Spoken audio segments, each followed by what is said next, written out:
श्री कृष्ण कहते हैं, एक इंसान को खोकर आगे तो बढ़ा जा सकता है, मगर उसके खालीपन को हजारों लोगों से भी नहीं भरा जा सकता। जो सब्र के साथ इंतजार करना जानते हैं, उनके पास हर चीज किसी न किसी बहाने से पहुंच ही जाती है। जब तक विपरीत परिस्थितियों से लड़ोगे नहीं, तब तक वो तुम्हारे ऊपर हावी होती रहेंगी।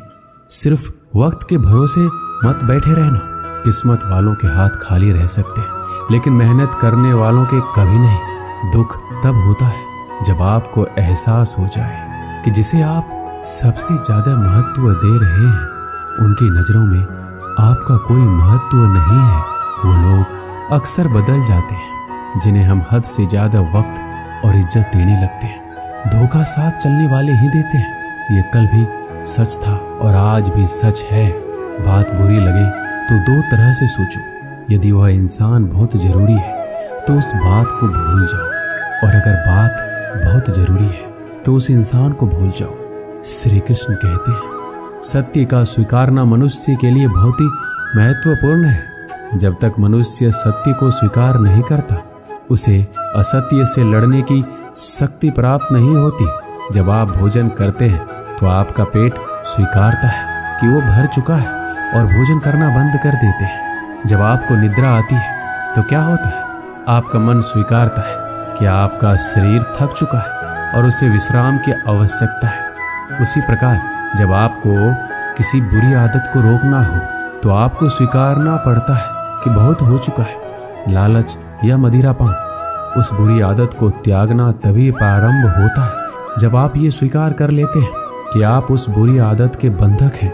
श्री कृष्ण कहते हैं, जिंदगी में समस्या तो हर दिन नई खड़ी है, और इसमें वही लोग जीतेंगे जिनकी सोच बड़ी है। देर लगती है मगर समझ आ जाता है कौन कैसा है, ये नजर आ जाता है। दिखावा करते हैं कुछ लोग अपनेपन का, लेकिन वक्त आने पर उनका असली चेहरा नजर आ जाता है।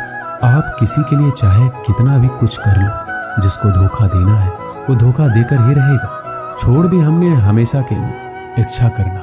जिसे मोहब्बत की कदर ना हो, उसे दुआओं में क्या मांगना। जो गिरकर संभल जाता है, असल में वो जिंदगी को समझ पाता है। जब किसी को खोने की नौबत आती है, तब उसे पाने की कीमत समझ आती है। जिंदगी जीने के लिए मिली है, इसे लोग क्या सोचेंगे, ये सोचने में कभी बर्बाद मत करना।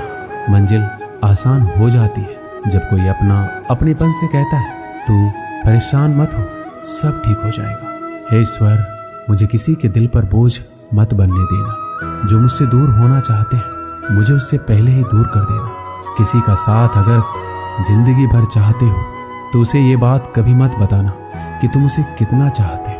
अहंकार भी आवश्यक है जब बात अधिकार, चरित्र और सम्मान की हो। बिना मतलब यहाँ कोई नहीं रोता।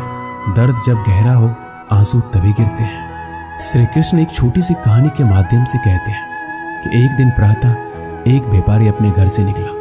घर से निकलते ही एक बिल्ली ने उस व्यापारी का मार्ग काट दिया। व्यापारी घबरा गया और फिर से घर लौट गया। शुभ घड़ी की प्रतीक्षा करने लगा, और जब वह पुनः अपने घर से निकला तब वो वाहन जा चुका था जिससे राजा तक पहुंचकर उसे भेंट देनी थी। राजा को भेंट नहीं मिली। राजा क्रोधित हो गए। राजा ने उस व्यापारी का व्यापार बंद करवा दिया। इस कारण व्यापारी क्रोधित होकर घर पर अपनी पत्नी से लड़ बैठा। पत्नी अपने बच्चों समेत मायके वापस चली गई, और उस व्यापारी के जीवन में यदि कुछ रह गया था तो केवल अंधकार, और इन सब का कारण वो उस बिल्ली को मानता रहा जिसने उसका मार्ग काटा था। ऐसा ही एक दूसरा व्यापारी राजा को भेंट देने निकला, और उस व्यापारी का मार्ग भी एक बिल्ली ने काट दिया। वो व्यापारी तनिक घबराया, परंतु उसने आगे बढ़ना अधिक उचित समझा। राजा तक वो समय पर पहुंचा। उसने राजा को भेंट दी और राजा प्रसन्न हुआ, और राजा ने व्यापारी को अपना व्यापार बढ़ाने की अनुमति दी और स्वर्ण आभूषण दी। जब व्यापारी घर पहुंचा तो पत्नी को आभूषण और अपने बच्चे को देने के लिए वस्त्र थे। उसके पास हर और प्रसन्नता थी। दोनों के साथ एक ही प्रकार की घटना हुई, परंतु दोनों की प्रतिक्रिया भिन्न थी। ऐसा ही हमारा जीवन भी है। हमारे जीवन में समस्या का अपना स्थान है, परंतु उससे कहीं अधिक महत्वपूर्ण हमारी प्रतिक्रिया, हमारे सोच का प्रभाव है, क्योंकि यही हमारे जीवन को आकार देते हैं। इसलिए अपनी सोच को सकारात्मक रखिए। आपका जीवन सदैव आनंदमय रहेगा।